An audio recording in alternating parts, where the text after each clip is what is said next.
বিগত 16টা বছর শ্বাসরুদ্ধকর পরিস্থিতিতে সময় পার করেছে। সারা বাংলাদেশকে কারাগারে পরিণত করা হয়েছে। মানুষের মত প্রকাশের স্বাধীনতা ছিল না। মানুষ মুখ খুলে কথা বলতে পারে না, ভোটাধিকার প্রয়োগ করতে পারে না, খাদ্য নিরাপত্তা ছিল না, মানুষের প্রাণ মাল ইজ্জত আবরু কোন কিছুই নিরাপদ ছিল না। কারণ সবার জানা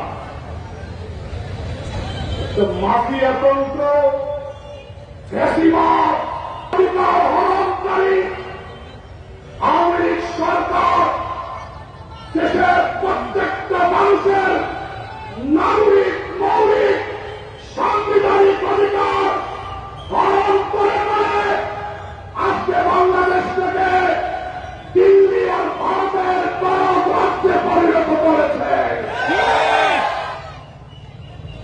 সাথীয় বন্ধুগণ,